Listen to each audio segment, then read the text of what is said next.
Okay. All right. Yeah, thanks so much for giving us your time. Yeah, so I'm Murat, and this year is the TU Animation Industry Club. Yeah, we're very grateful for having you out here. Oh, Inviting me. yeah, no problem. So, I don't know if you had a presentation or stuff you wanted to show before we like get into group questions. Hmm. I could show something that I'm in the middle of and how I did my process. Yeah, we'd love to see that. Wonderful. Okay. All right. Uh, Let me see if I can share my screen. Well, first Yeah, off, it's let like me. in the middle. It's like quick share screen, and then I have to. I forget if it's automatic or if I have to give the okay on my end. Yes. Yep. I think you have to give me you have to fulfill my request. Yes. Okay, I did it. Hello, Abby. Awesome. Sorry. All right, that's my friend. All right. Awesome. Let's see. Okay, cool. Thanks. Let me just pick something out. Yeah, I'll be more than happy to show you.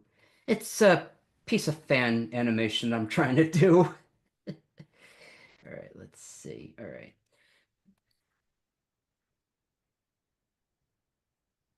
Hmm.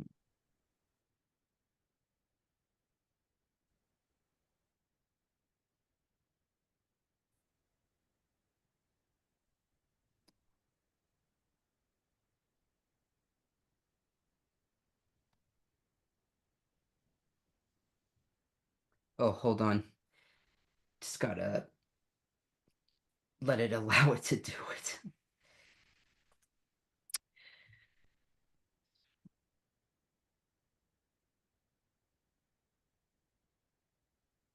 Yeah, there we go.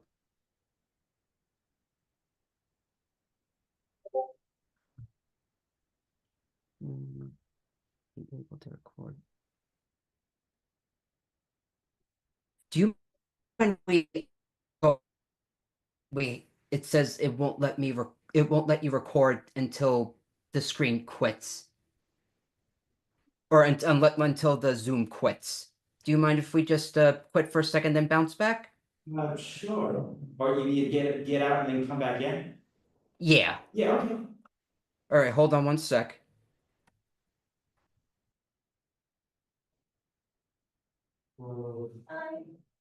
Hey, what's up? We're having technical difficulties.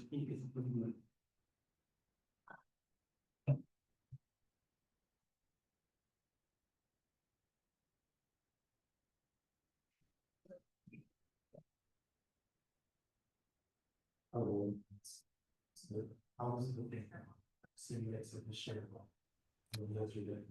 Okay, I'm back. Mhm. Alright, so it's important. Okay. Appreciate this. You must promise not to tell Ray what's delivering. It's, no, I am expert in animating until it's finished. So All promise. right. All right, wonderful. Okay, it's working. All right. So I'm going to show you a little bit of this progress I've been doing of this walk cycle I've been trying to do for like a funny little.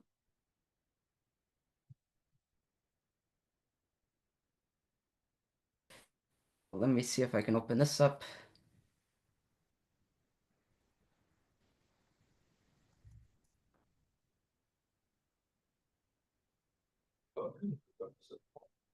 All right. Here we go. All right. You see it? No. Not yet. I guess it's still loading. It's. Oh, you know what? Let me see if I can Oh, adjust. it's the. Let me see. You know what? Probably. Let me see here.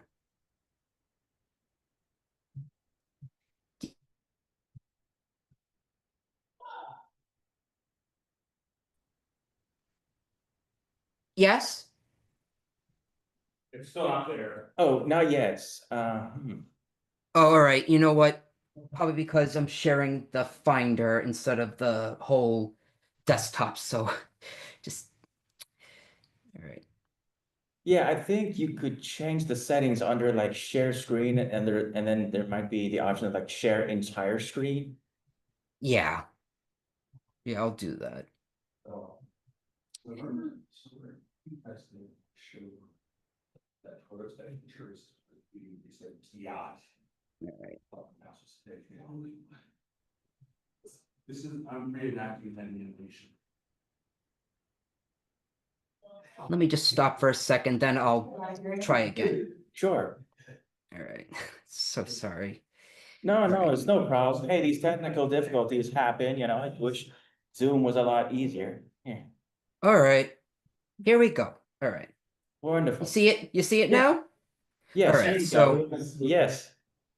this is a little walk cycle or a little short I'm doing with these two Koopa Troopas. Now, the thing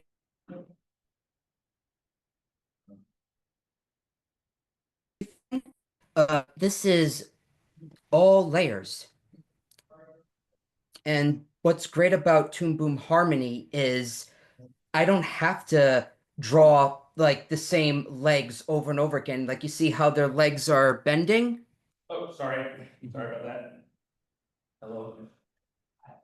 All right, I'm understand. All right. You see how their legs are bending? Uh-huh. That is all just one piece of artwork that is manipulated. So I'm gonna show you what that is. Let me see, which one are you? And all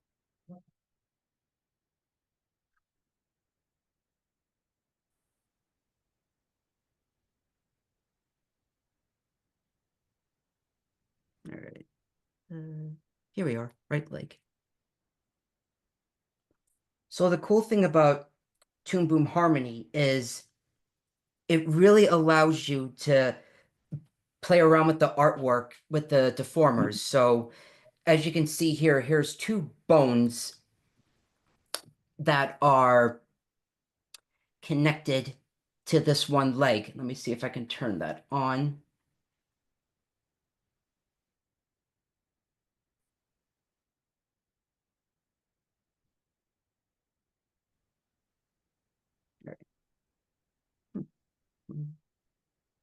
It like I'll tell you, this program, there's a pretty steep learning curve, but if you really take the time to learn from it, you'll go far. All right. Okay, got that selected. All right.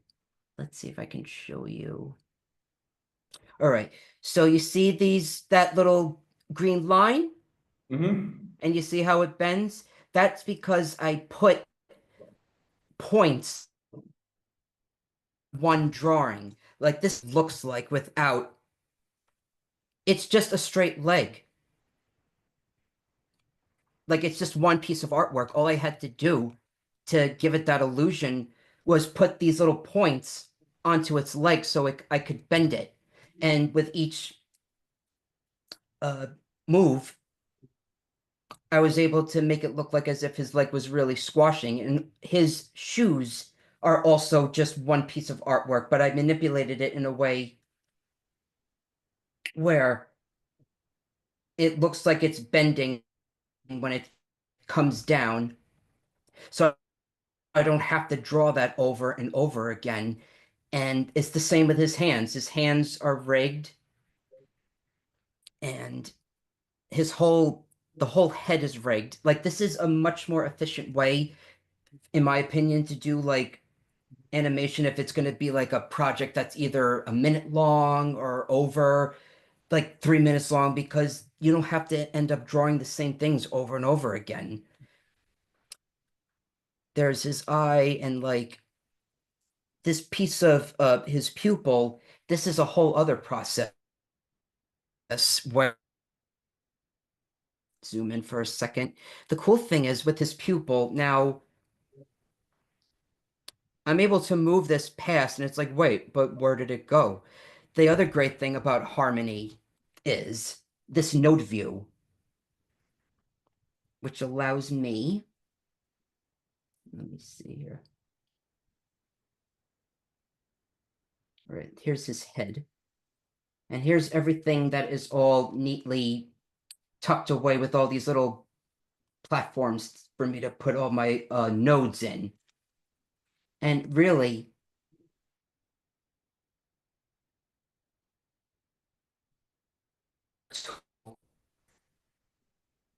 so that way I wouldn't have to manually slice it each time he moves. All I have to do is just like, let's pretend this is off. So right now, the piece of artwork is all over the place. But because of this cutter tool, once I turn it back on, then it's masked. And that will save you so many headaches instead of having to. And how I did this was um, I do have his eye over artwork, but I also had to separate that piece of artwork by doing this. I have a color layer and I have a line layer, and these are two nodes that help you separate your artwork. Like, here's an example. So if I mute this, all we're seeing right now, hmm, let me see here. All right. Basically, I can separate the artwork because let me go back out here. I have his eye. The thing that you do with Harmony is you always want to do your lines on this line art, and then at the bottom is your color art. And I'll show you. So like this is the color, and above is the line art, but I just isolated it with this little tab here. And but it didn't all just start like that. Like I couldn't have just raked this whole thing straight from the ground up.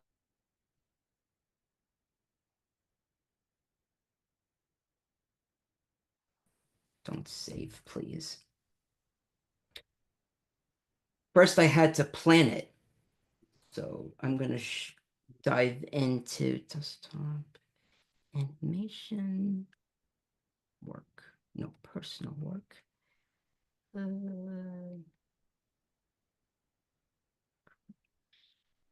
Oh, wait, we want to go here.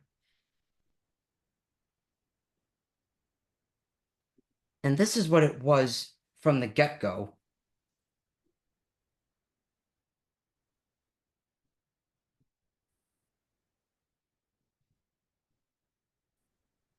The first thing I had to do before I built this was draw it. And all of this was drawn on my iPad. Like I just wanted to make like a nice walk cycle, but there's going to be some dialogue in it, but I haven't had a chance to get to that yet. But I imported all my drawn layers first, and I wanted to get the sense of timing down. So I had everything just broken into fours, just to get all the little contact positions first, and then the passing position and the landing. And then once I was satisfied with that, then was when I started to build my character over my piece of artwork. And this was when I wasn't quite finished with it yet. And this is what it was before. Like, this was my build first, before I decided to do all the deformers on everything, because I think it's good to have a default model to work off of rather than just like, I'm going to start bending everything right away. Like, no, just keep everything in its default neutral state first.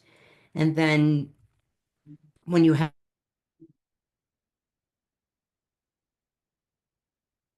deformers, make everything bend the way you want it to bend. As so, like with his arm, and then like how I put the bones on his forearm. But the other tricky thing is with deformers, sometimes you have to adjust the weight, because if I do it like this, then it looks really screwed up. But if I do it like this, it looks a little bit cleaner. I might have to adjust a few more things, but it's working the way I want it to, in a sense. But you always have to end you any a rig or any type of cleanup. But this is what I think is the more preferred way, industry standard of doing animation. But you'd be surprised. There's still shows out there that do everything by paper, and they still import it into Harmony, and they discolor it that way. And let me see if I can show you one more other thing I've been doing. All right. No, not this.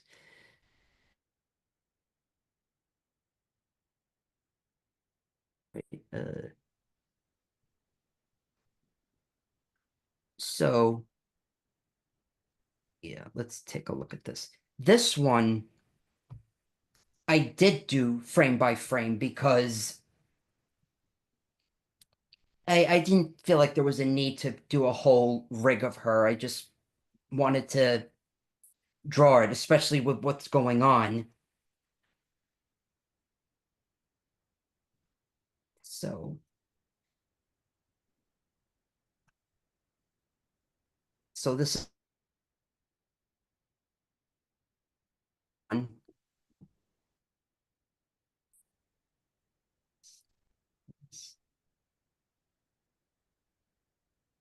She splashes color on herself, Oh, and then something hits her on the head. But the trick I did with this, and this is going back to mask. So, so like, let me see here. This was like uh, the node view because it just makes everything more clear and concise for me. But since this was all flat artwork, this was another way to do mask. So let me see here. So this was frame by frame masking that I did over the clean piece of artwork of blue, and I just did it by hand. And while that seems like a lot of work, it is so much worth it, and have to this other layer of color splashed on top of her. And since it's, the rough drawing underneath the clean drawing, masking it just made it so much more easier to get that effect down.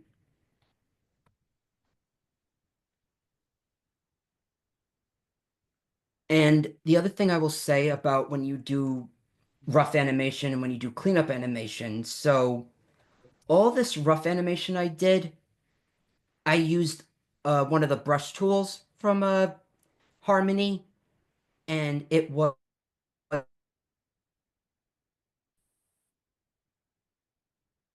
the it was this sort of paintbrush, not paintbrush. They have a bunch of different brushes, but I tried using this one because it kind of gives it, maybe it wasn't that one. It was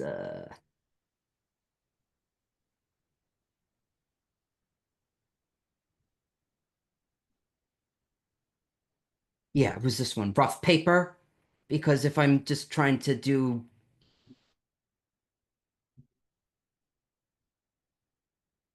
sketchy look, this is was my go-to. Now, it's the brush tool's great for roughs, but I would say that it's definitely not the best thing to use for cleanup because there's going to be, I'm sorry? oh no, I think that might have been going on outside the room. That's down. I think there's a drama group happening outside. Yeah, there's like a crew filming next door. Oh, lovely. Hmm. Okay, no worries. But I would say when you do your cleanup, use tool because the thing that's great about using the pencil tool is say there might be an off chance like, you know what? I want this line to be like a little bit thicker, or I want it to have a bit of more of a like a variation to it. And you can't do that with the brush tool. So if I go here and play around with my uh, contour editor, we zoom in a bit, I could, oh wait, not the contour. I'm sorry, that's to bend the actual line.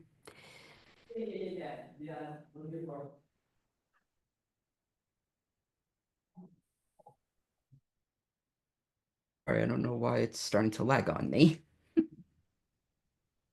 Or that's the story of my life, when I wrote these assignments that we do. What's that? I said, that's the story of my life, whenever I have like something to do, like the computer like lags on me. Yeah, it's rough. But basically, the good thing about a line tool, let's see if I can just force quit this for a quick second. The good thing about the line tool is way a little bit thicker, and it's like, okay, no worries, we can just let's see, we just got to open it up again. I appreciate everyone's patience on this, by the way. Oh, no worries. We're having a great time. Thank you, thank you, thank you. All right, let's see here. Hi, Blue. All right. All right. Oh, cool. And like again, line art, color art. You always want to do that in harmony, and that's what I love about Toon Boom. So let's say, for example, I want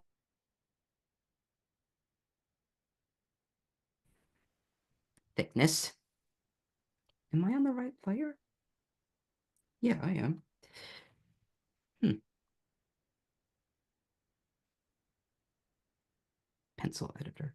Oh, here we go. Pencil editor. Like if I wanted to like kind of bring this out a little bit just to make the line a little bit thicker for stylistic purposes, like how certain shows might have like a thick or thin vary line to it, like this. It's like I want to just bring this out a little bit and this out a little bit. This is just a very rough example.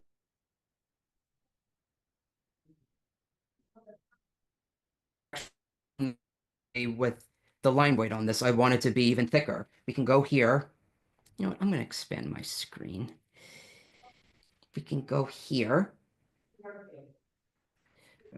think the art, oh man, hold on, so. I'm sorry?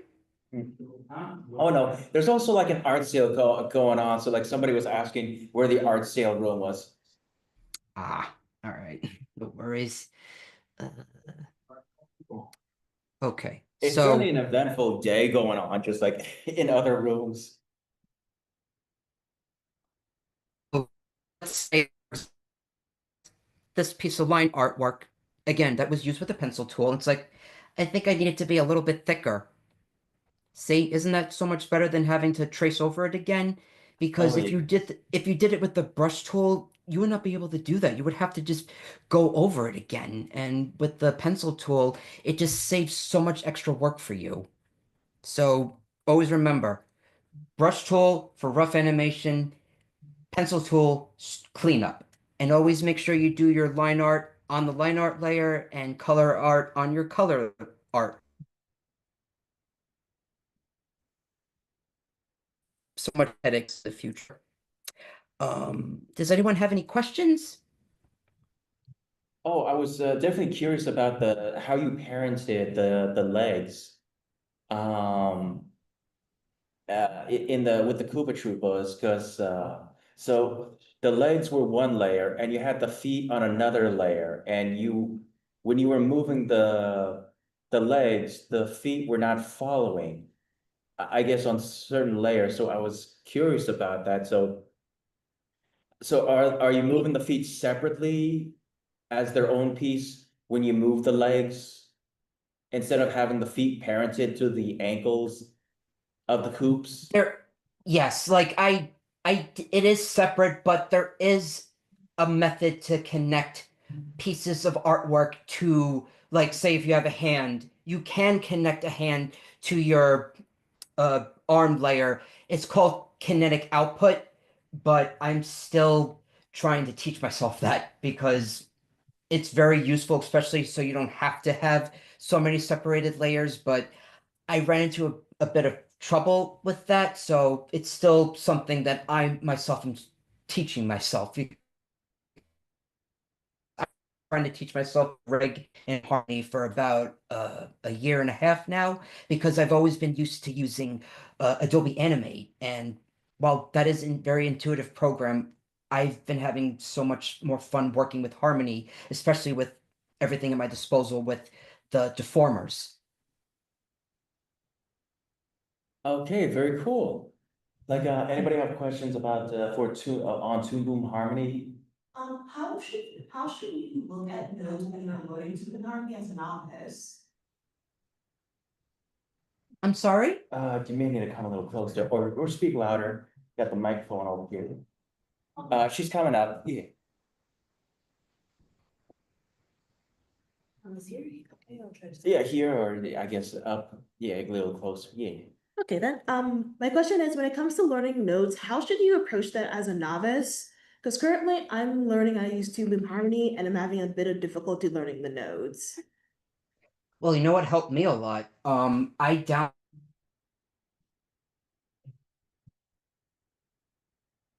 other Harmony artists have made, and when I go into what version of Harmony are you using? 24, Is it the premium or is it advanced? it's premium. Okay, great. Yeah, so what I do if I'm like wanting to learn about nodes, I just take a Harmony file that people like there's people that made like Harmony rigs of their own characters and they say, "Hey, you can download it for free." And you know what? I will set up a link to that.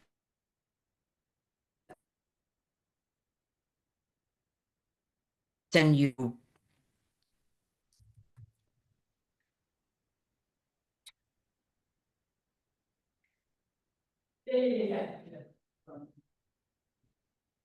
like like usually I scour the net trying to find like different tutorials for myself. And this was pretty helpful. Like I was able to see how the model was rigged, and I was able to dive in to see how he set up all his nodes. And it's a lot to take in, but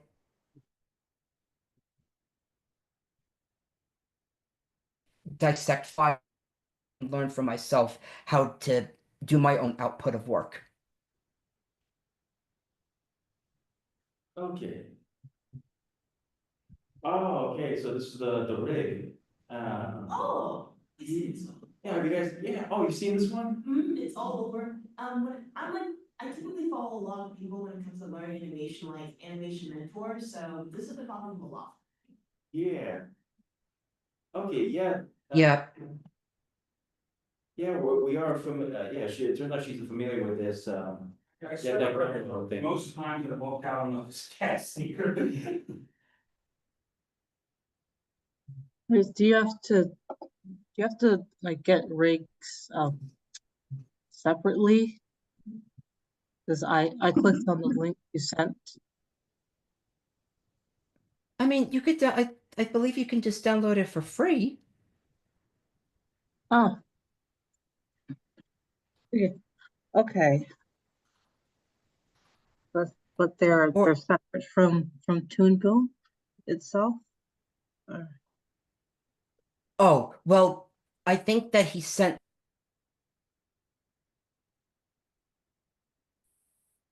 a file, I believe. So like I think you would have to I think you have to let me see. Hmm. Mhm. I don't know if it's the room or just like, we've never had this problem. I mean, it's nothing like this much. Yeah. Oh, I see. Yeah, so like right now, I think what you're getting is the TPLI files, which is or TPL files, and then what you do is, you know what, I'll show you. New. All right. Don't save. I'm gonna share my screen again with you. Okay. All right. So let me see here. I appreciate everyone's patience on this. Oh, no, you don't have to apologize so much. Oh. Because I want to I hope I want to be able to give you guys as much info as I can. All right, you see the harmony? Yeah. Yeah. So is when you download those files, you go to the library tab. So first thing I'm going to do is Harmony Premium Library. I'm going to right click, write to modify. And then I believe we import files. And then it's going to bring us out to, all right, let's get out of here. Users. So all you have to do is just go to where you downloaded the file and stuff that.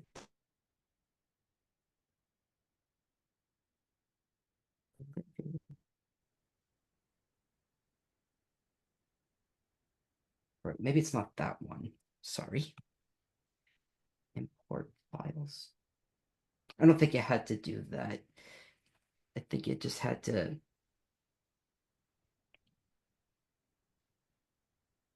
Desktop. Desktop. No, not there. Stop this. All right. No, not that. Just bear with me. Pretty spot on. I'm trying to fool a 2-year-old. Sure.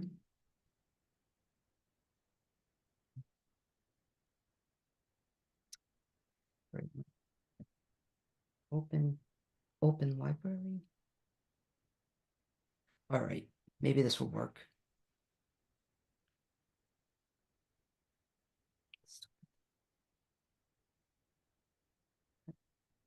Open. Oh, great. So here's everything. So what we had to do was open library, and we had to open that folder that had all of bring pretty big.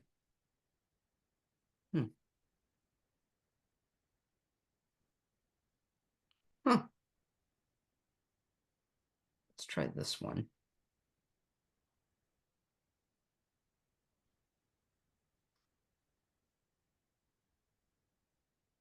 I am so sorry. I'm not sure why it's doing this for me right now. Because Maybe it's because you're running Zoom at the same time as this. Yeah, two of them very heavy on the program. My computer is hot, I still have to use that.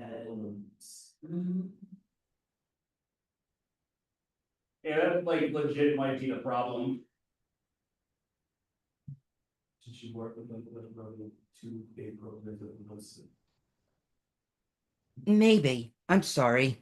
But that's pretty much how you would be able to import it. I don't know why it's not doing that right now, but that's the way to do it. But Okay. does anyone have any questions about how to get into the career?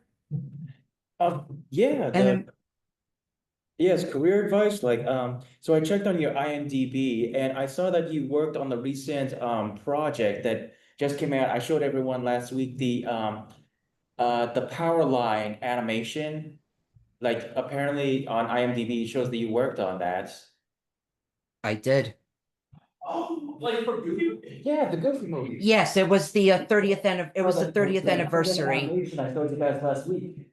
Oh, The 360 one. oh. Yeah. I thought you had the original. I was like, dude, I could have bought my animation frame. Dude, I could have like had it like a theater. But yeah, I saw like a bit of it. Yeah, it was great. Yeah. Yeah, which I don't know if it said like I don't think it said like which character you animated. I did Max when he lands, like when he's like being all sheepish around like Goofy and Powerline, and then he starts doing his little dance. Like that was that was my section. But the thing it was with that movie, they gave us the footage from the movie, and basically we had to kind of repurpose pre-existing animation just to make this 360 thing work. And I have never, but Curtin was great about giving us, the kind of grids that we needed. It was a huge, huge file. It was like probably like 6,000 by I think like 10,000. Like I could be totally wrong about the numbers, but it was way bigger than like 1080 by what I'm normally used to working with. But basically, we had to repurpose animation from the movie and work it into the 360 video, and it was a lot of changing hands. Like and the section when Goofy was spinning him around at the end, but I didn't do Goofy. That was by a fellow named Jared Deal. He had to take that half, and I did my half with Max, and then the compositors had to put the two of them together to make it work. And it's funny because back in the old school days with Disney, it used to be like that. Like Eric Goldberg would do the genie on like the same scene, and in that same scene, if there was Aladdin, Glenn Keane would be doing him on his own animation. So they would, so they, after they would be done animating their character, they would hand those same sheets off to the other animator, they would do their character. Yeah. I mean, they just took the bits and pieces that they needed from the movie, and we just went over it. Like we had to like kind of draw over that animation, but it was a bit difficult because this was a movie from like 1995, and it wasn't like high res 4K picture to go off of, so we had to make it as clear as possible. And they still gave us the model sheets to go off of, and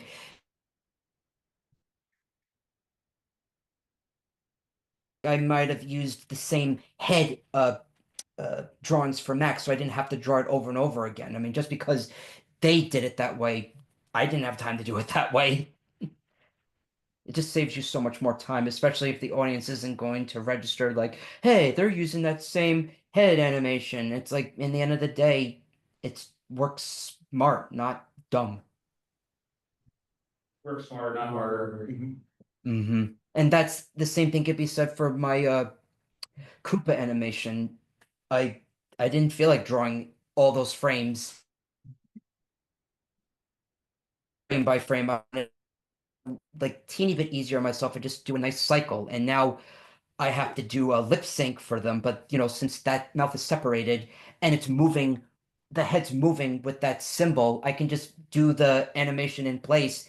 And when the mouth's moving, it will still go with that animation I already did when I had the animation rigged with his walk cycle. Okay. Yeah, so on career, what was the your first job that got you in? Or I guess you could talk about your internship, the build up into getting into animation.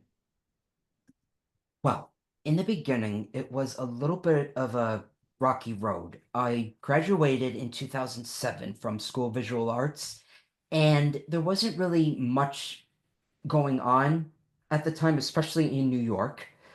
And I uh, I basically just put myself out there as much as possible to different people. And this is while I was working in a supermarket. So, imagine like, Hey, Super Gang! yeah, like I was sort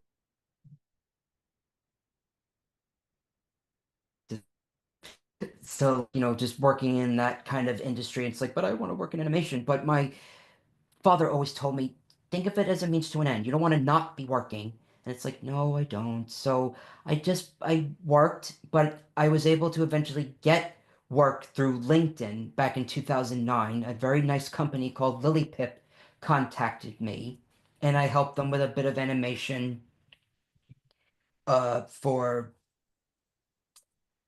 different projects about like the environment and just working smart. This was I I couldn't exactly I can't really pinpoint like where all that stuff is, but I still really wanted to work in a studio environment. And then by chance, Titmouse New York opened up because Chris Panowski was from uh, New Jersey and New York, and I guess he wanted to give the East Coast a chance to get in on some projects. And the first project that I got to be involved with at Titmouse was Super Jail Season 2. Woo, And, Super Jam. Heard of it. You never heard of and Super Jail? that Man, that was was amazing. You gotta look it up. Like, so Super Jail, just imagine a futuristic jail, but it's so like the animation is so crazy in it, you have to watch it. It's so crazy. I'll show you guys later. But yes, definitely like oh you know what? I'll take this before I go any further. Before I go any further, I'll just take this opportunity to show you my demo reel from the past like yeah. uh 13. So I get it. probably be Yeah, okay, I'll pull it up. Yeah. Hello, everybody. Hilda here. I can't see it. Oh, right. Yeah.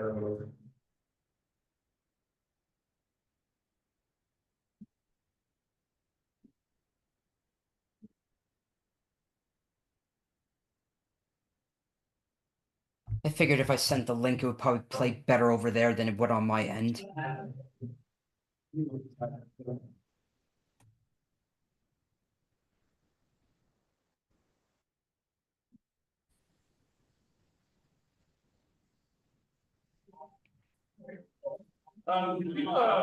Sorry, I feel like there's a lot. Thank you.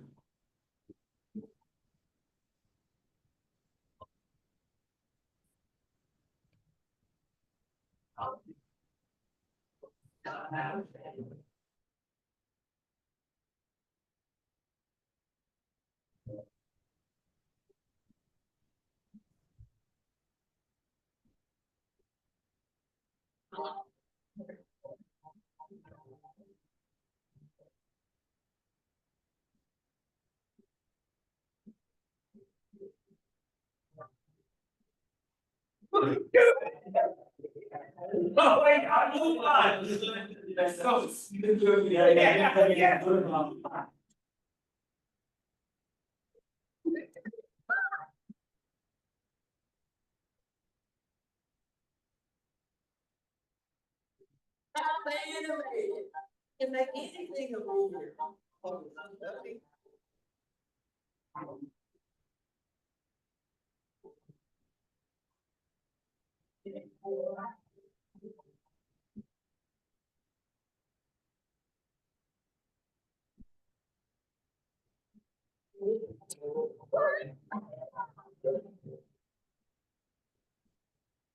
Well, they're about to try it a little bit. Yes, trying a little bit. Okay. I've seen commercials of it. I never got around to seeing it. It's a funny show. Definitely like check it out. Again, it's chance. I remember the commercial for it.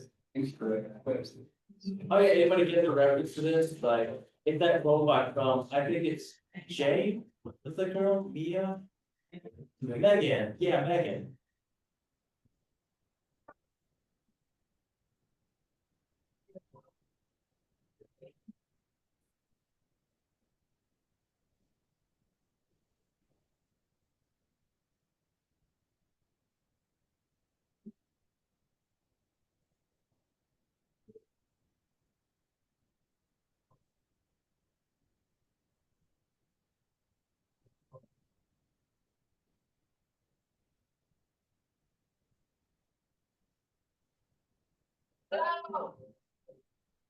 My name is Rosie. That's All right, that was great. By chance, Thank you. do you still have access to the Lupin animation?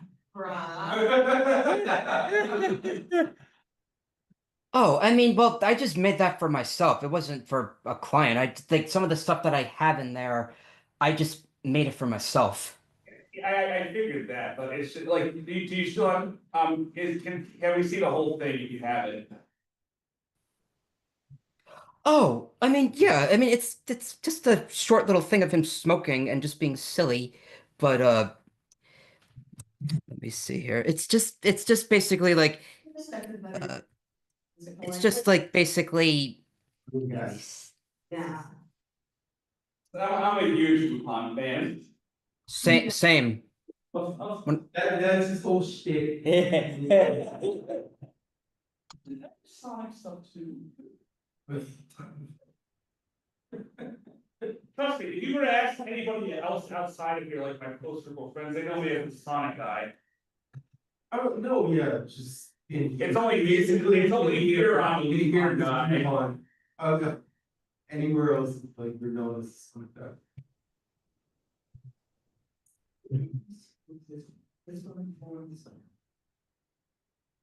here, I might have to show you this in gorilla Half your posters are like. fashion. Okay. Whoops. But yeah, Lupin is like one of my biggest anime influences. Like I just love how like my biggest influences are Looney Tunes and old anime. And the thing I love about Lupin, it just kind of has a bit of that together. All right. So, Did you like grow up watching Calios? Oh. ah, shoot. I'm I can make it sorry. Yeah, is it on your Instagram? It is on my Instagram, but it's like way back in like from 2019. So I would have to. Okay. I can find it. Thanks anyway. Yeah, no worries. I mean, you know what? I can. Did you grow up with the Adult Swim dub of Part 2 or Caliostro? I grew up with the part two from Adult Swim. That was my introduction to Lupin when I was going to college. But it kind of sucked because at the time I wanted to see the first part because they made references to it like one or two times. And then over time I just kind of fell out of Lupin because everything wasn't accessible at the time. And then I was able to finally see everything on Crunchyroll. Did you see the recent Part 1 dub? Yes, I thought it was great. I love Tony Oliver's and that whole cast is fantastic. Okay, my first introduction was the Cliffhanger arcade game. Have you ever seen that? I'm sorry, which was that? Have you ever seen the Cliffhanger arcade game? So, you know Dragon's Lair? Yes, yes. Oh, yes. It was just basically a one of the Japanese games that they made into a US game. Yeah, so they took Castle Cagliostro and made it into a Dragon's Lair game. That's basically what Cliffhanger is. Yeah, and I know that they originally called him Wolf in certain VHS dubs before they decided like, okay, we can legally say Lupin now since, Lupin was basically public domain anyway. So, Maurice LeBlanc didn't have any legal fight against Monkey Punch because they were trying to sue him for like. Yeah, I know it was public domain in Japan at the time. That's how they really used it then.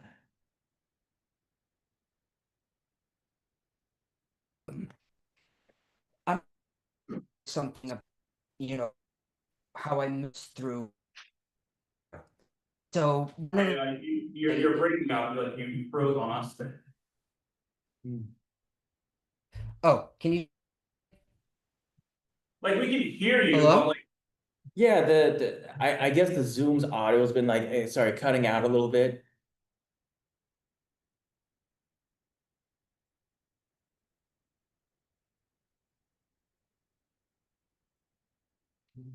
I think he's gonna come back.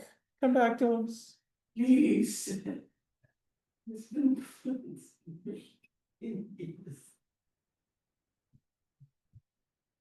James. James. Okay. Oh, yeah, he's bad. Yeah, sorry about that. My No, no, internet it's is cool. so unstable. But uh so about my how I went how I journeyed through my career. Okay. It can there was a few ups and downs. Like even though I got into the door at Titmouse, one of the hardest things about working in animation is trying to adapt to different styles or having to wear different hats because on certain shows like Motor City, we didn't have a layout department. Like we weren't just given like here's the poses for all the characters. We had to do that ourselves. They gave us the character head models because those were made in Flash and to make it look like 3D heads, but that is a whole other system where they had everything broken up into different pieces.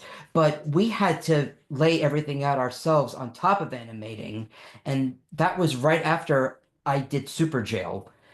And to go from a show that was like all crazy hand drawn and slightly off model, then going onto a show where it's like, okay, things have to be kind of consistent and you have to keep everything in that stylistic look that they need.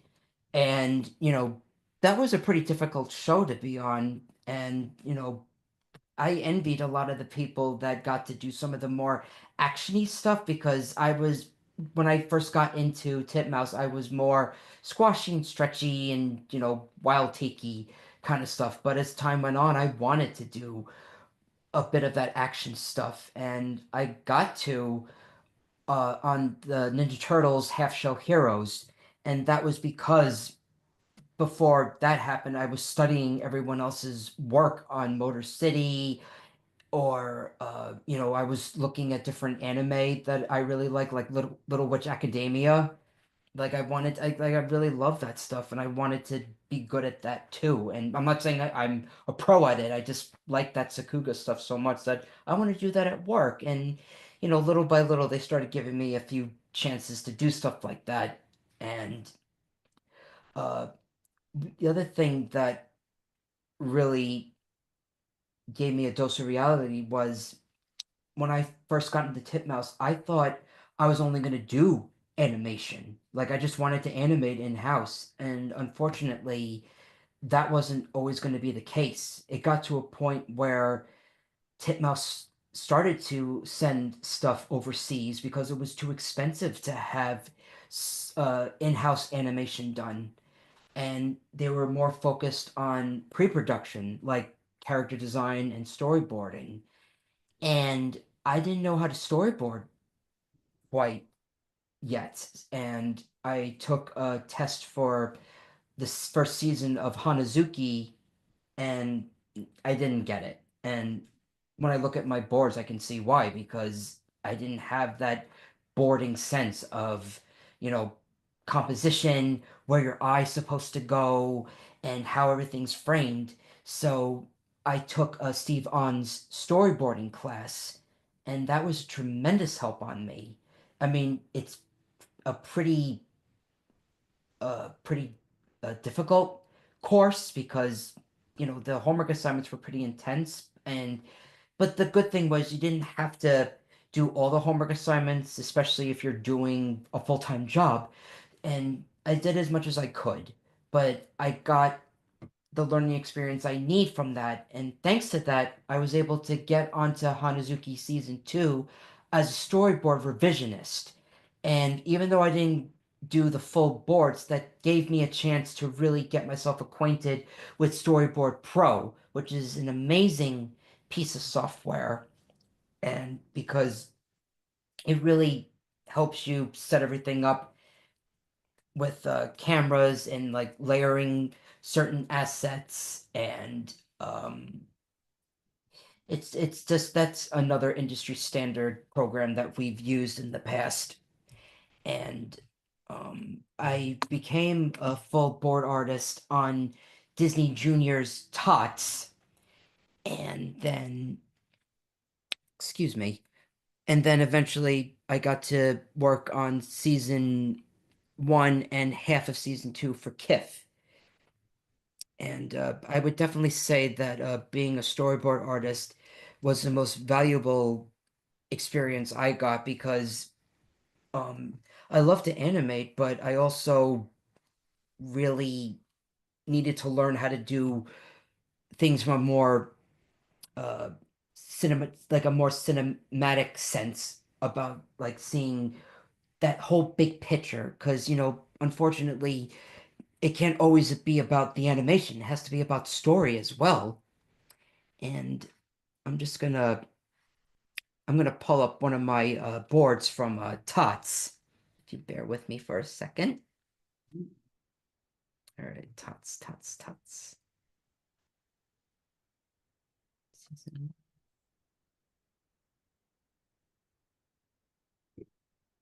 Oh, cool. Let me see.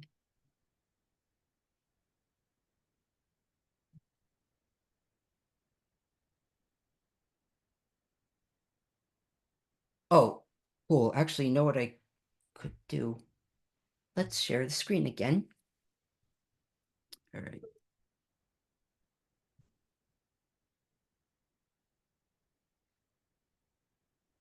Or actually, I'm just gonna share my whole desktop. Just bear with me. So typically,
All right. pretty cute, huh? Yeah. I've really enjoyed doing that because were you able to hear the song? No, the audio, the song was not coming out on our end. Ah, sorry, because again, I've never really shared my screen before like this, so oh man, I'm so sorry. Oh, no worries. We can find like the official, I'm guessing it's a music video already released. Yes, yes, it's been released and it's on Disney Plus. So It's talk, it's what's the song called? uh it's from season 2 and let me see here. Am I still sharing? No, I'm not. Let me see the name of that song.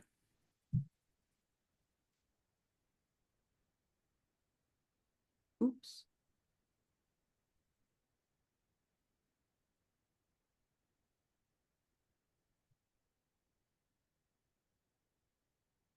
All right. And I figured, maybe we can dive in to see what a storyboard file looks like. If everyone would like to see that. Yeah, sure. Yes, if you have time, yeah, we'd love to see it. Sure, sure.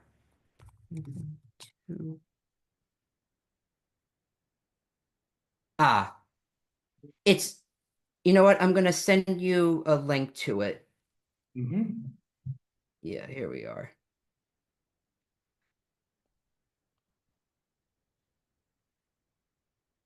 But the one of the things I really loved about doing tots was it gave me a chance to kind of flex my art muscles in terms of playing around with a 3D camera. I mean, because I'm not, I haven't learned 3D yet, but since the show is 3D, I was asked to, hey, make this, like a low angle and make this like since we had that space to work with, we were able to, do some cool stuff like do crazy camera work or have like a sweeping tracking shot because it's a little harder to do that with 2D shows because with a 2D show, you only have so much budget to do like a background that might have a really low angle or do something crazy with a character. Like you might have to keep things relatively simple or just like this is all we have to work with within our budget. So please don't draw any brand new assets or else that's going to be a whole cost we have to work with. Okay. All right, let me see here. All right. So should be almost done downloading. It's a pretty big, like storyboard profiles are pretty big.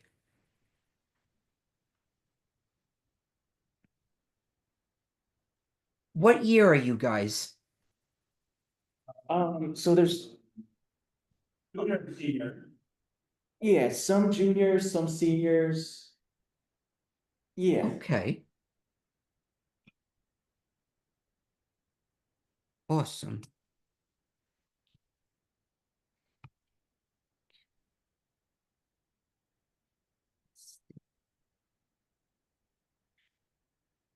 Oh, cool. It is done. Just drag it here for a second. Okay. Storyboard Pro is opening up. And this is another Toon Boom uh uh program. Like they make amazing programs. They're just fairly costly.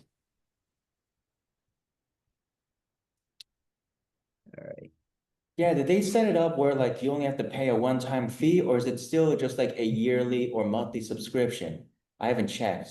Like, There's a yearly subscription. I have a yearly subscription for both Harmony and Storyboard Pro because whenever they do an update, I don't have to worry about like, but I already bought this version. Like, no, with the subscription, whatever updates are happening, you'll get that automatically. All right, everything's ready to go. So I'm gonna show you Storyboard, what Storyboard Pro is like. Share. All right, everyone see the screen? yes. Yeah. All right, awesome. So one of the cool things with the Storyboard Pro, I can do this little dissolve here because like how this first scene here is just black, and then right here is my cross dissolve effect. Let me see. And that is under the camera view, I believe. Let me see.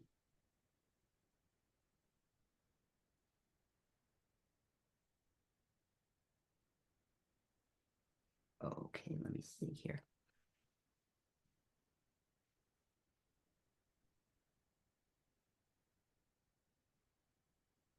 Hmm, Let me see here.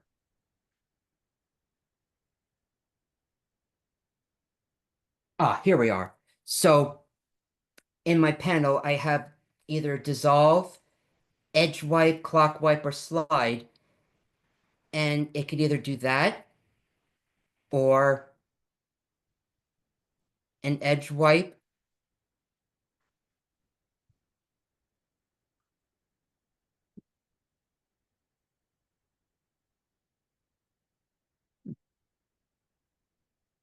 The good thing about these Zoom calls is that we're all human, so we might run into a little bit technical error every now and then.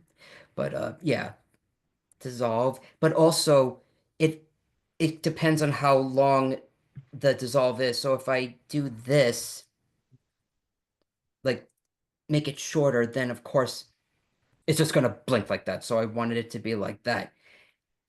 And this was scene one, and you see this was actually someone else's, but here is my drawings. And these are all different panels for like each of their movements. Like right now, like in this scene, like it's just Casey and Pip, and this is my background behind them. And here comes Freddy. And I kept him in different mats because since I had to play around with a few parts of him that I didn't want to have to draw over and over again. And I could do this. And there's this other great thing. If I turn on my light table, I could have everything like be this focus, or if I go on this layer, that focus, or this focus. And the great thing about Harmony, or not just Harmony, Storyboard Pro is when I do my lines, they're all separated. So if I get a note saying Freddy's beak is incorrect, so it's like, okay, no problem, I'll just fix it. So I could go here, and then I have all these different brushes, but like, for example, say if like, okay, if I have to redo his beak, I can just select the beak. And I just want to change it to this color for now, and I'm going to show you why I did that. So I'm going to go to black and say if I wanted to do his, excuse me, say if I was going to do his beak, something like this, which is, not at all what the show is like. It's like, okay, perfect. And okay, but now I got to get rid of that blue. And you can go here, select by color, and that saves you so much more trouble than having to erase everything. But I was given 2 weeks to put all this together, but not cleaned up, of course, because this is my cleaned up file. Like when I do my roughs, it is way messier than this, and certain things might change. And let's see if we can. I'll show you an example of that. Let me stop sharing for 1 second, and then this is typically what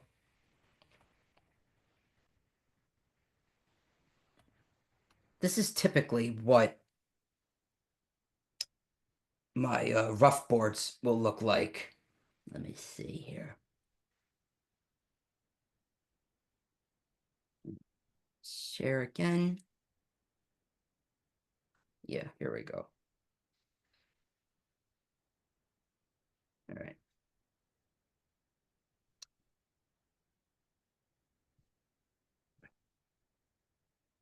Everyone see okay? Yep. Oh, yeah, we can see good. Yeah, so like right now, some of it is a little bit messier than before. Oh, Oh, wait, we can only see your face. oh, you meant like if you were sharing your screen? Oh, no, no, Oh, yeah. oh, sorry. Here we go. There we go. All right. So this is typically like how some of this is still kind of rough because there are certain things was trying to get across first, but something like Casey sitting I could get back to later, so it's like I gotta kind of bang this out quickly. And this is what it looks like before the cleanup and before notes.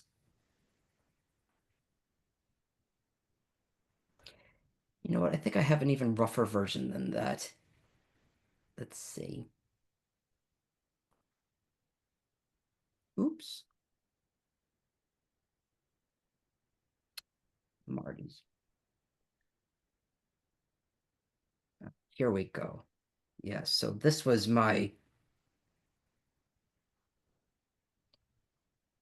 the first time. This was my rough for this song. And I wasn't really too concerned about filling too many things in or putting too many details. So like right now, all the broad stuff is kind of rough and messy because I only had 2 weeks to do all this. And this was a minute-and-a-half song.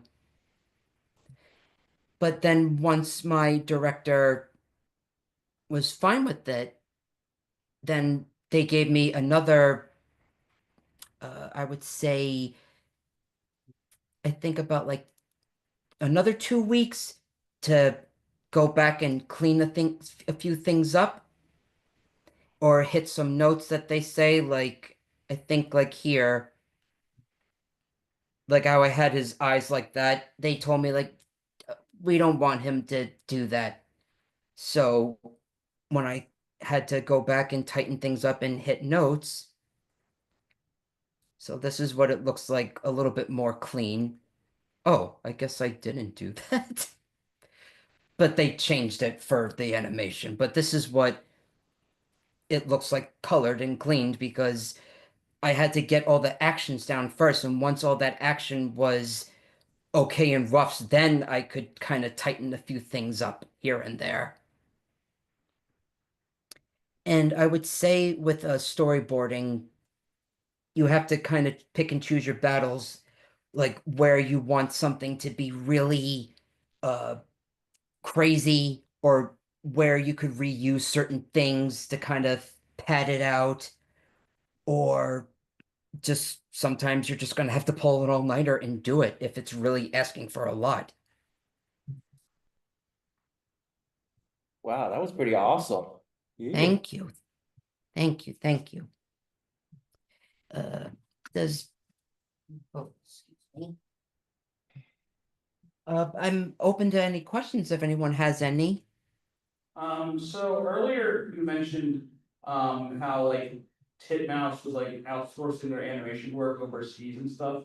So, I'm always, curious about that. So if you were doing stuff in-house, where would the majority, or where would the majority of the costs go? Like, I mean, obviously, I would assume towards like the animator salaries, but. Does like a certain portion of the budget go towards like the licensing for the software?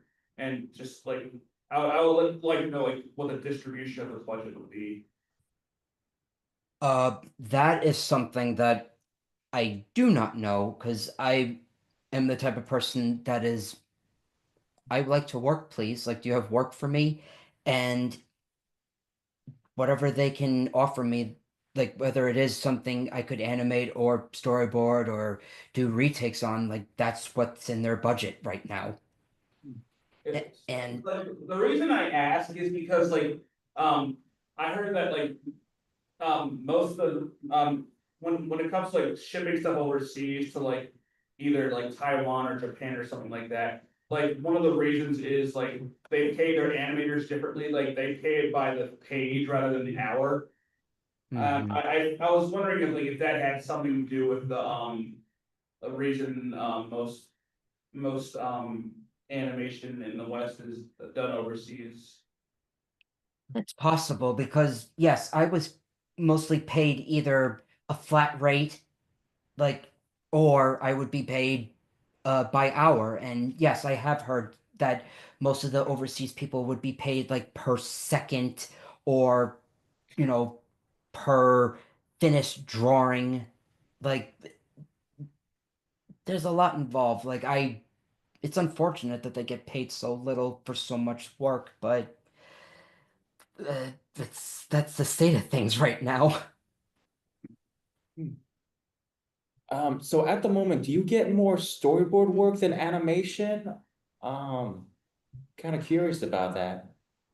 Well, at the moment, I am doing animation retakes on KIF, and that was so. I don't mean to get personal. So during the production of season one of KIF, my wife and I, we had a baby, and he was born prematurely.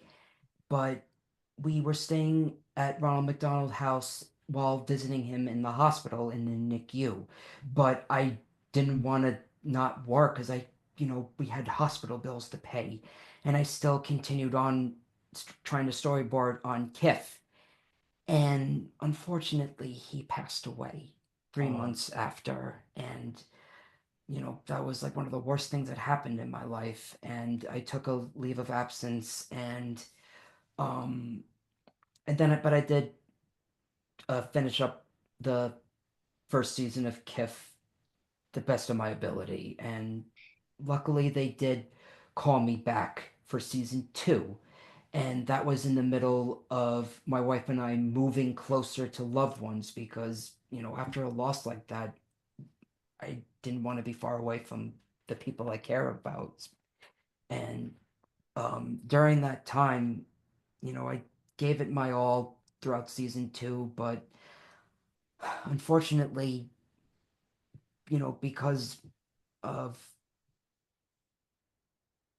I was struggling not only because of the loss of my son during that time, but I I couldn't give the creators what they wanted, and ultimately I was only able to do half of that second season, and then they were kind enough to at least keep me on to do animation retakes, and uh thankfully we had a second baby and he's doing great. He's going to be 6 months tomorrow. And while retakes wasn't something I wanted to be situated in, it gives me time to be with my son Teddy because with how demanding storyboarding is right now, I'm not sure if I would have been able to handle doing that and taking care of my son. So in that situation, it was just, I think things happen for a reason. I mean, I hope I'm not going to be doing retakes for the rest of my life because there's things that I know I'm good at, like character design and storyboarding and animating. And right now this is just a means to an end. And they were kind enough to you know let me do this for now. Okay, oh my goodness, man, you went through so much. Our deepest condolences, by the way. Yes. Thank you. Sorry about that, And dude. I don't mean to make it into a pity party. It was just, it's still a business, and the creators of the show, uh, I I don't know why I wasn't able to give them what they wanted. I tried. They're not bad people. It's just, it wasn't working, and unfortunately, that's gonna happen in whenever you're gonna be involved in a project. You might like even if you give it your all, you might not always be the best fit for it, and that doesn't mean like you're not a good artist or you're not a good board artist. It just sometimes there might be certain shows that you might not gel with, and that's okay because you never know. There might be something down the line that's like, oh, this is more your alley, or oh, this is a much better show to work on for me because I'm more used to drawing like this anyway. And it's not to say that I wouldn't want to do a show like KIF again. It's just right now it just wasn't working. Hmm. So, so the title is called a retake animator? You just Yes. reanimate sections that need to be fixed? Yes, and that is stuff that was sent overseas. And like I said, they still use paper, but they scan everything and they do all the cleanup and compositing in Harmony. When we get that back, they look at it and they're like, okay, we want to fix this. And it could be something as simple as, changing the shape of a pupil or applying a different effect in the node view for maybe there's like a glow effect and it's like we need a different glow effect, so I might have to apply a different glow effect. Or sometimes there might be an instance where I have to reanimate something from scratch because what they give us was something that I could not work with. Like there was an instance where now, I can't disclose what the episode is, but basically they gave me a chance to do draw overs for a piece of animation for them to reference. Like I would do rough sketches and, have it timed the way it's supposed to be timed. And when we got it back, they didn't do it the way I was hoping they would do it. And the same happened to a friend of mine. So they said, like, you know what, just animate it in-house. So I was able to salvage what they did, but I repurposed it in the way how I did my breakdown. And that was a case where I had to animate it in-house. Mm, okay, very cool. Anybody have any questions? Okay, I suppose we could shift focus on like your main character, Blue Hilda, because I always see you post about her on Instagram, and I think it's like your best animation that I've ever seen. Overall, it's Thank got you. like the enthusiasm of Genie from Aladdin, but a little extra, like 20% more. Thank you. Thank you. Uh, yeah, so Blue Hilda, that came from a desire to make a female character that wasn't the stereotypical, like, she's a princess, or she's looking for a boyfriend, or she's gorgeous. I wanted to make a complete screwball, like a Daffy Duck type of girl. And because, at the time, there wasn't anything like that. And there have been certain shows that have come out, like Star versus the Forces of Evil, or, like KIF, but I still yearn for something that's like in the vein of like Rubber Hose, like crazy girl type of style. And there's a few here and there, but I I still want to see more of that, and I'm hoping that more people will see that with the comic of her that I'm doing, because when I made the short with Blue Hilda, like it was very well received, and I got a few awards because of that short. And my boss, Chris Pronowski, helped me bring it to Nickelodeon and to uh, Netflix and to Amazon, and they thought it was great. It just wasn't what they were looking for at the time. Or I would definitely say because of how crazy it was, because I was so influenced by Super Jail at the time, I don't think it was anything that they were ready to invest in. And I can see why. It was pretty crazy. And since, you know, I know that there's a lot of indie animation going on right now, like Has Been Hotel and Digital Circus, and those are great. But uh I didn't learn how to do that because I come from the generation of like, go to school, build a resume, and then you'll get your job. Like now people are basically like, oh, I'm just doing this on my own and I have a bunch of people helping me. And it's like, if I'd known to do that, I would have done that a long time ago. But I have a wife and kid to support, so I can't I can't really just bank on quitting my job and hiring people for anything right now. So that's why in the meantime I do this comic of her, and that's giving me a chance to kind of flesh her character out to be a little bit less crazy.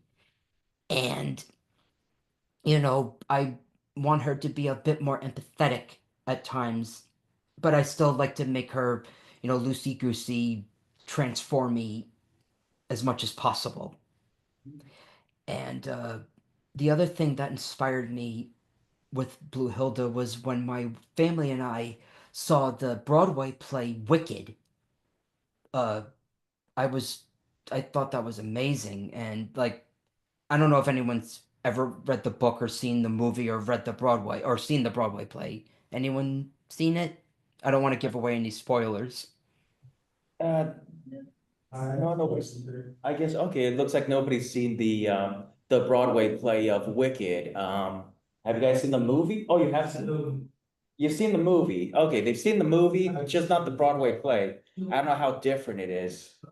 Well, I mean, I know that they only did like a part one, so long story short, the way Elphaba's skin is green, I thought that was cool how they revealed that. It's like, oh wow, that's awesome. And at the time, I thought witches were monsters because like they had green skin, and I kept doing research about, you know, why do witches have green skin and never mention anything about them having, like any monster traits. They were just humans that do black magic. And when I was a kid, I was inspired by an old cartoon from the 80s called Count Duckula, and it was a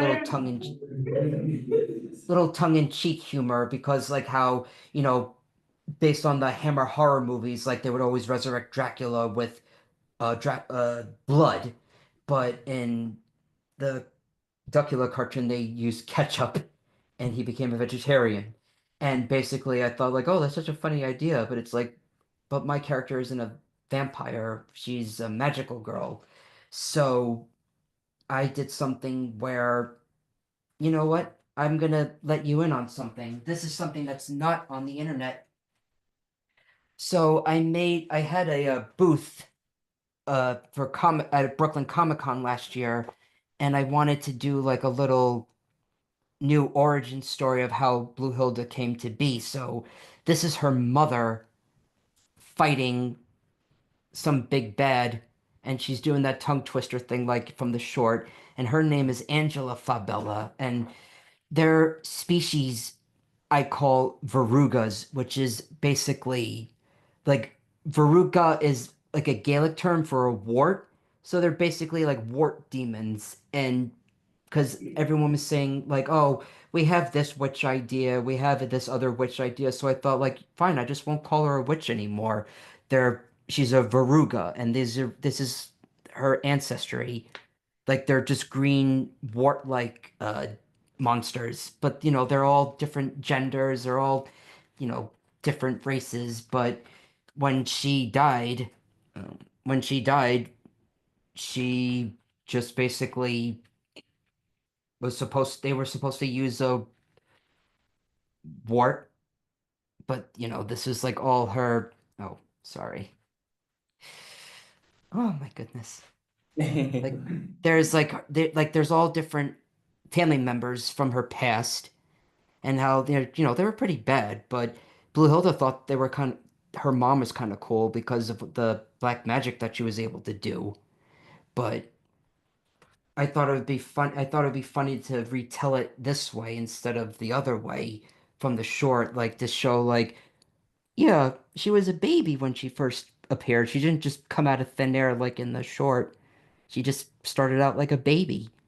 And but that was because of all the different things from her mother, like her bones like, but they still needed the wart, but they mixed it up with a blueberry instead.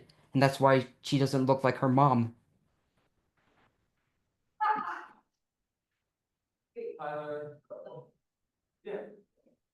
And, oh, someone's outside.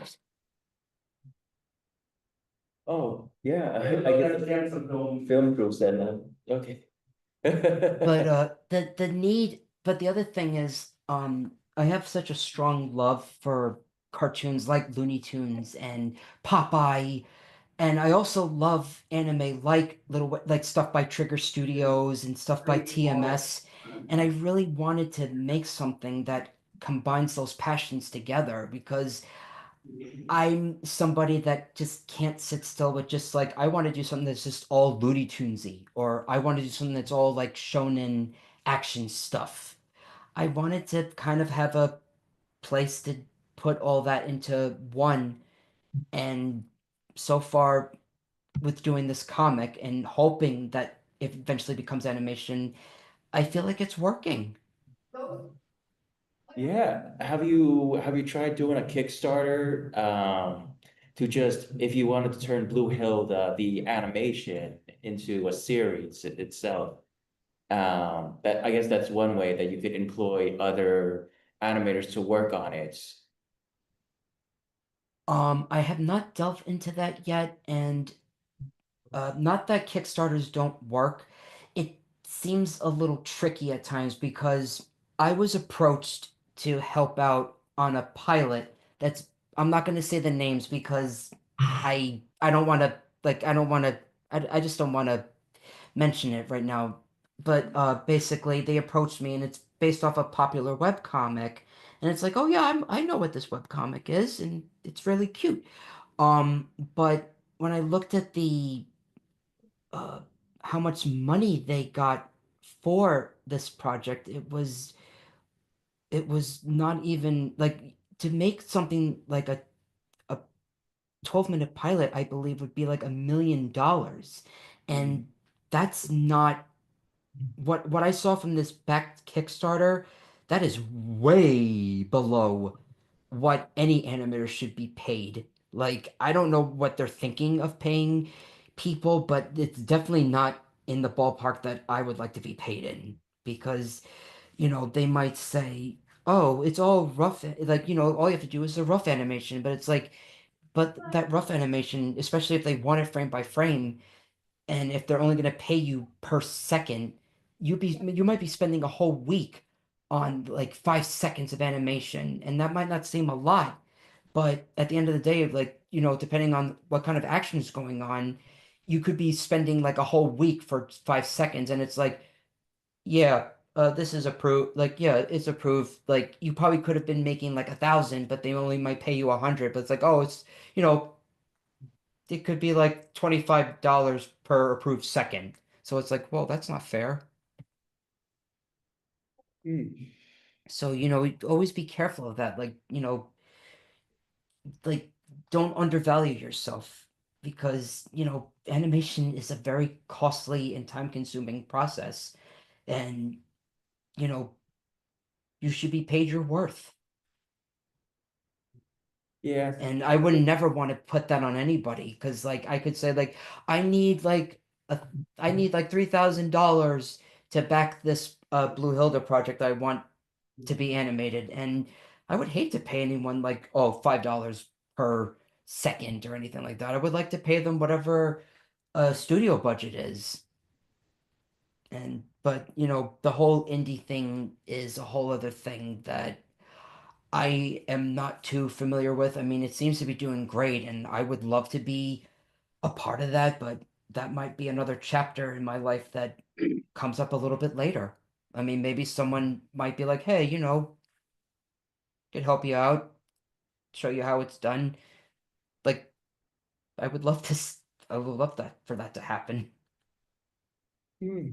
Yeah, I totally get you. Like recently, I don't know if you've been following Jellybox, the animation studio on YouTube. They recently did their own GoFundMe or Kickstarter that um they've been following the whole animation negotiation going on in California. So they did like a series of short animations to kind of cover what's going on in the industry with the negotiation. So they decide, so the with the characters got popular enough that they did like their own GoFundMe.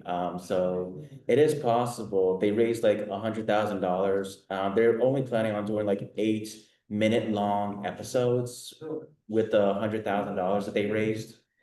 All right, that seems feasible. Yeah. All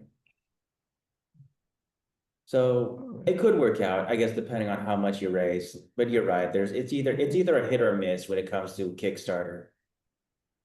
Yeah, and especially with taking care of a wife and a baby, you know, I can't take that risk right now. I would love to. I would love to just be like, I quit. I'm gonna go work on my things and I'm gonna try to hopefully earn money from it. I mean, like my Patreon, it's like I make a decent amount, but it's definitely not enough to feed my wife and kid. Like as much as I would love to do it as a living right now, this is the situation. But that doesn't mean it can't happen. You just have to just keep going at it and not give up because you never know what tomorrow can bring. Because you might say to yourself, like, I'm never gonna get a chance to do this. And like when I was still in the supermarket, I thought I'm never gonna get to be at work in animation. And then eventually I did. I got to animate in-house, and then eventually I got the storyboard. And sometimes I go in that mindset where it's like, oh, Blue Hilda's never gonna get to that recognition of being worldwide. And it's like, how do I know that? I mean, it could happen. I just have to keep at it and just still keep my head up. Like, don't be like a sourpuss about everything, because that's not gonna get you anywhere. Because I see sometimes, if I happen to scroll online, people might say like, oh, I'm feeling this, or I'm really miserable. Like, I would try to avoid not doing that. Like, I'm not saying like don't share your feelings, but maybe share that either with a partner or a friend or a loved one, because it's not good to kind of air that out like that, because that might, especially if you're trying to apply for work, that won't look good to clients. They're like, oof, this person's a whiner. I don't know if I want to hire anybody like that. Because, Yeah, yeah, I totally get you. Yes. mm, So you have a Patreon? Is it under the same name? Your name, James, how do I pronounce your last name? Surgre? Sugru, Sugrue.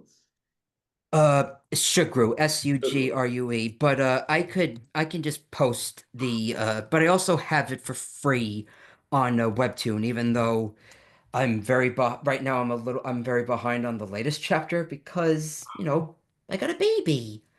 But Yeah. I try to I'm still like posting pages as I finish them on Patreon, but every all the finished stuff is still on Webtoon. And Okay. anytime I finish those, I load those on Webtoon, but it just not with the extra stuff.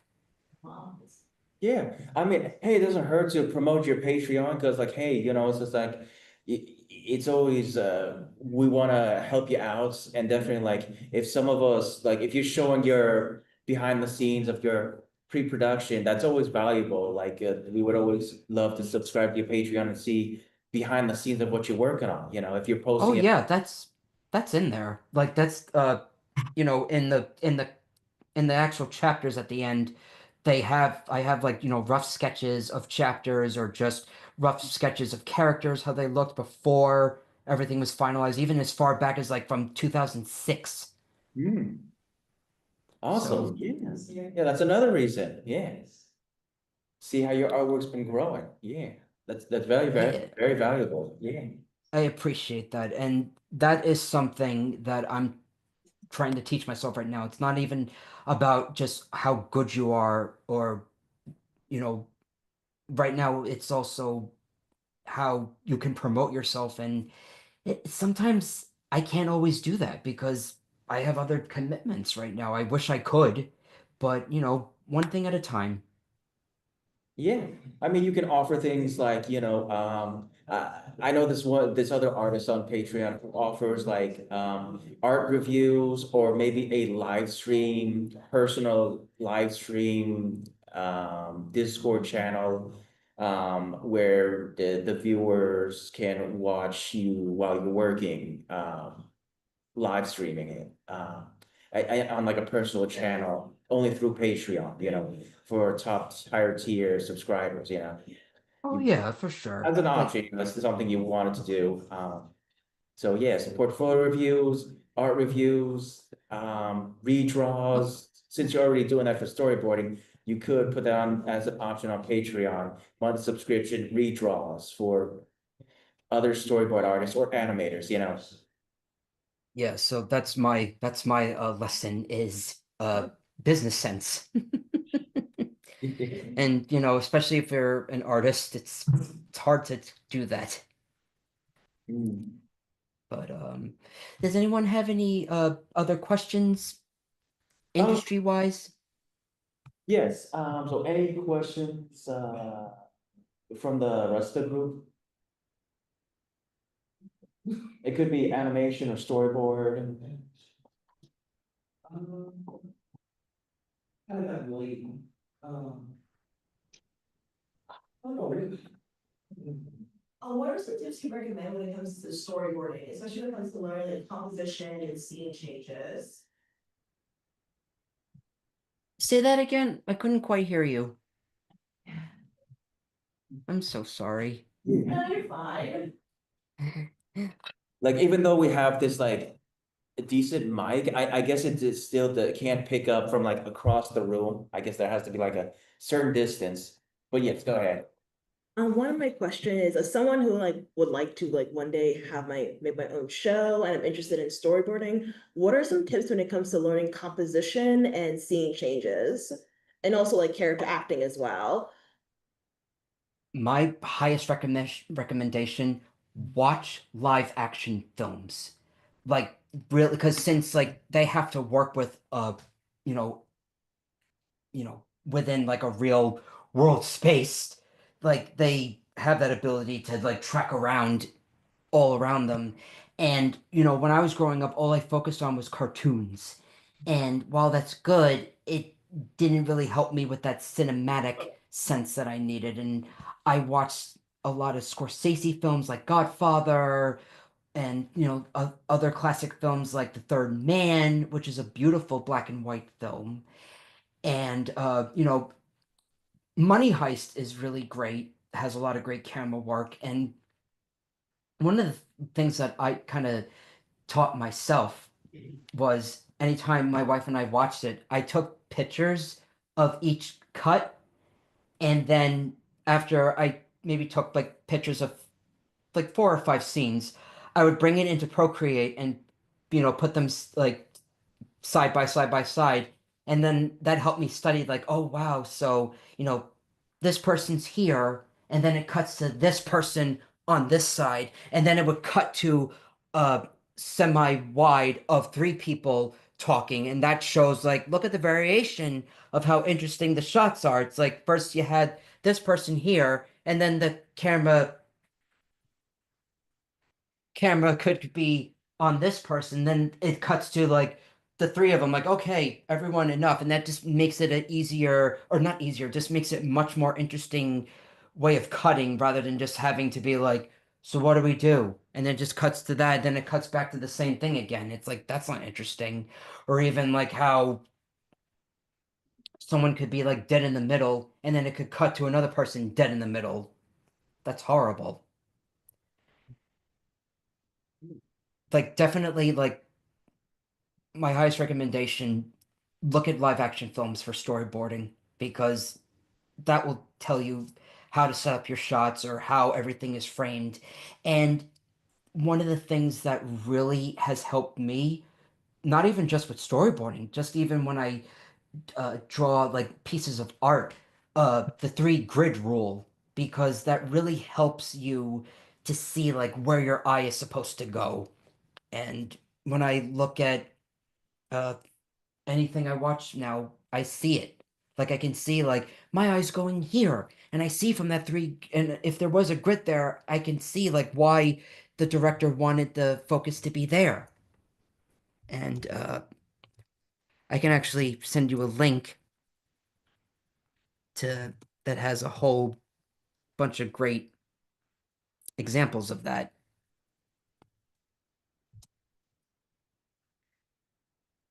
I think it'll be able to storyboard it, so. And the other thing I would say, that not even just for storyboarding, but also just drawing in general, do life drawing. Go to life drawing classes, because that will really help you know how the human body bends and how the body is like, parts of the body are connected from one thing to another. And you might not see everything just as, just it's the person. Like, it's not just a person. There's cylinders, there's like this, there's pear shape, or there could be this bean shape to this person's torso, or like how, you know, the armpit kind of flows into your pec kind of area. Like, uh, that was such a valuable lesson to me when I was doing life drawing in school of visual arts. And like, I used to just, like, yeah, that's very valuable life drawing. And they have plenty of Zoom life drawing classes that you can take. There's one called To Be or Not To Be. And I'm gonna to be.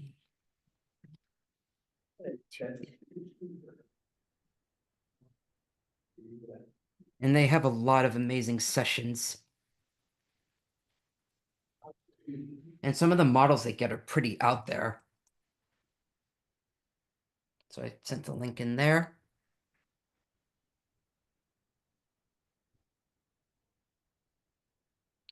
Any other questions? Well, the only question I really had was one. I was curious about the spelling of the storyboard class that you take under Steve Hans. Steve on. I'm going to send that as well. Steve on.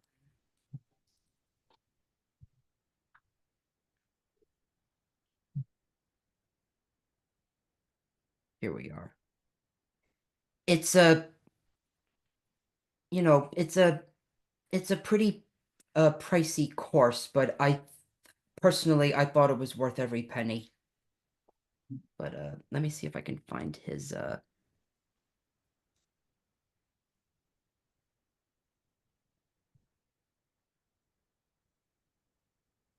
right, here we are. Definitely take this guy's class. It was very, very valuable to me.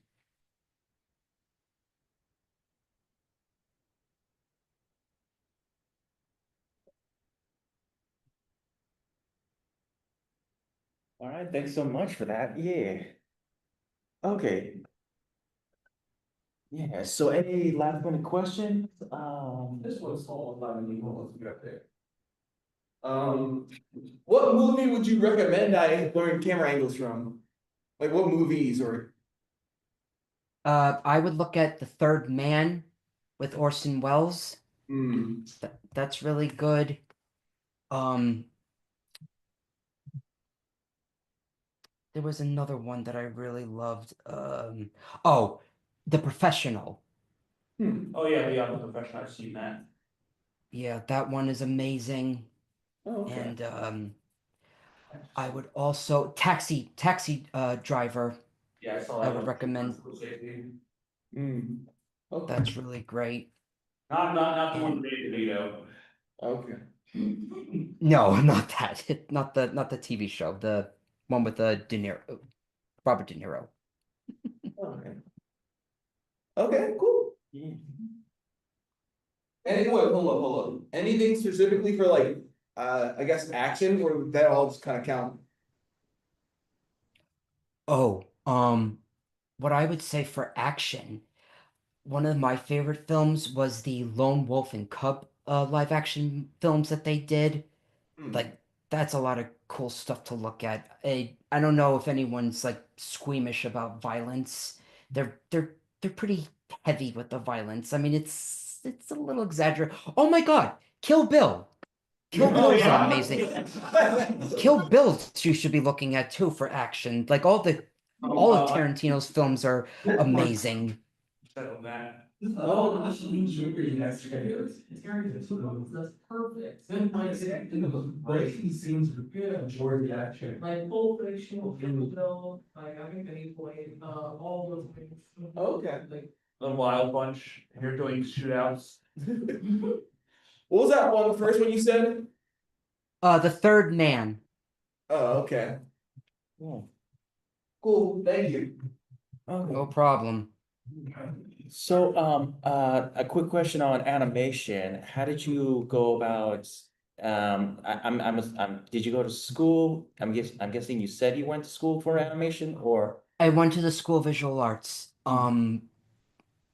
And that was my only outlet of learning anything animation growing up, because when I was growing up, my parents tried to find art classes for me, but there really wasn't anything about animation when I was growing up. And, but at the time, I didn't know that there were certain computer software like Flash and Photoshop I could have used, but thankfully, because I went to school and because I met people that were, oh my God, this is so cool. How'd you do that? Eventually, they showed me, and it's like, okay, then I'll get those programs straight away.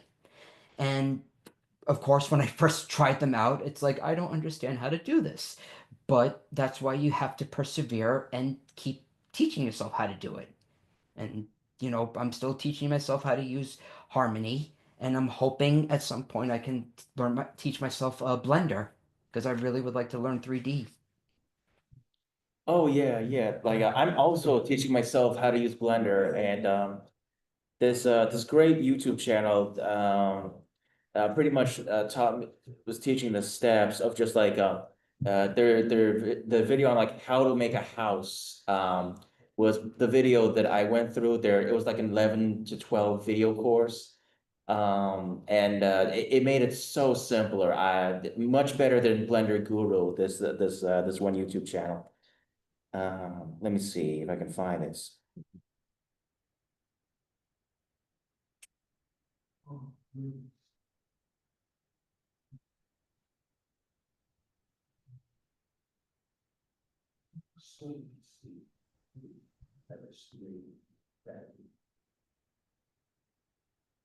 Yeah, yeah, it's Joey Carlino. Joey Carlino, that's the YouTube channel that I followed. Yeah, I like the way how he does the tutorial for Blender. Awesome. Thank you. Yeah, Mhm. Thank you. yeah, yeah, no problem. Okay, I sup it. I'm very sorry. Yeah, it looks like everyone is kind of out of questions, so I suppose we can end it here. Yes, thank you very much for giving us like 2 hours of your time. We greatly appreciate that. Yeah. I hope I hope that whatever I hope I was insightful. I mean, if we're up to me, I really wish I could have talked to you guys in person, especially with how laggy internet can be and stuff, but work with what you have. Yeah. Yeah, there was a time when we actually came out to New York last semester to visit Titmouse. We got to do a little tour with them for like 4 hours. It was a great experience. Awesome. Yeah. Cool. Well, thank you guys for your time, and if you ever have any other questions, feel free to message me. Oh, yeah, sure. Thank you for coming out. Yes, yes. His email's at the end of I saw it's at the end of his demo reel, so you guys can email him if you want. Yeah, that's the email, the one at the end of your demo reel. Yes. Okay, All right. Or wonderful. I could just type it in Yeah, quick. There you go. awesome. Yeah, thanks so much. All No right. problem. Yeah, I Well, guess you I don't know. You guys want to do a clap or? Yeah, thanks so thank you. much. Thank you. Thank you. And Yeah. I hope you guys have a wonderful weekend, and hope to talk again soon. Thank you. You Yeah. too. Of course. Yeah. Hopefully we'll have something to show you if we ever talk again. Yes. No problem. Take care. Take care. See you here. All All right, bye. Bye-bye. right. I'm glad. Bye. Oh, there you go. Jules is there. Yeah, Bruce been here for a while, and what's up, Jenna?